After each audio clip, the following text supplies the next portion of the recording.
Karena tadi di dekat rumah ada gardu yang tiba-tiba meledak dan pas banget pas aku lagi di belakang dan benar-benar meledak di belakang dan heboh. Ya jadi wifi di daerah sini mati semua. Dan ya nggak bisa ngonten pakai iPad karena iPad harus pakai apa namanya? Harus pakai ini ya, harus pakai wifi. Jadi ya udah deh kita pakai HP aja, pakai seluler, oke? Nah jadi hari ini ya masih plan yang sama, Bitcoin belum bergerak kemana-mana ya.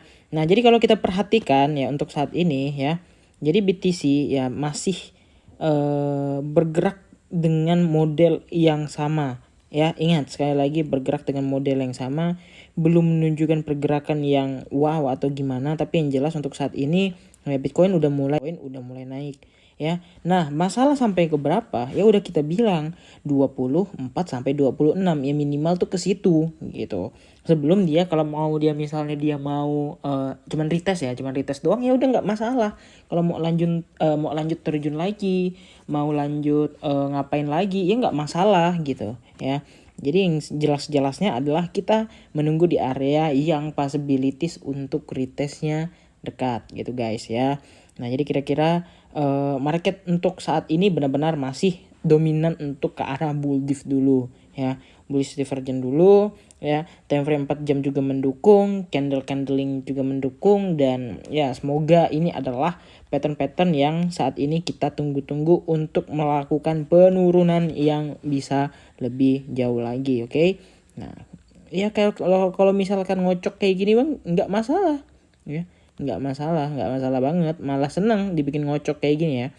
Nah apalagi langsung ke 19.000. Sebenarnya udah 19.000 ya, sebenarnya udah 19.000, tapi dia kayaknya ini kalau misalnya dia bentuk pattern bull flag lagi, bear flag lagi atau rising wedge lagi, dia nggak bakal main-main ke sini gitu. Dia bakal langsung ke 17-18. Karena apa? Karena ini kalian bisa lihat ini panjang-panjang banget loh ya. Dan ini tuh sebenarnya hanya pullback untuk mencari area retest terdekat, kemudian ingin melanjutkan penurunan seharusnya dari secara patternnya ya. Tapi kalau misalnya secara fundamental mungkin ada news yang mengulur-ngulur waktu untuk dinaik-naikan dulu, atau mungkin membuat sideways ke atas, atau mungkin ngejar angka Fibonacci di atas. Nah itu beda lagi ceritanya ya, beda dengan secara teknikalnya. Nah tapi Bang kalau Fibo kan mungkin bagian dari teknikal. Iya, dia akan valid ya, Fibonacci akan valid ketika sudah terjadinya ya secara secara teknikal gitu, baru valid si Fibo ya. Karena sebenarnya semua support dan resist yang terjadi di dalam satu market itu semua udah ada hitung-hitungannya. Orang kan ngitung nih ya, misalnya si A nentuin titik Fibo 0,5-nya di angka sekian, si B juga di angka sekian. Makanya orang sudah ke area itu mereka berani serok gitu ya. Kayak gini nih, pantulan-pantulan yang kayak gini itu udah area Fibo, mereka tahan di area Fibo maka baru naik gitu.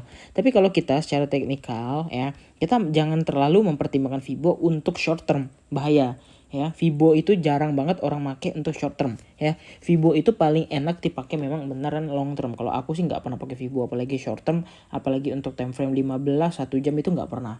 Minimal 4 jam 1 hari itu baru pakai Fibo, oke?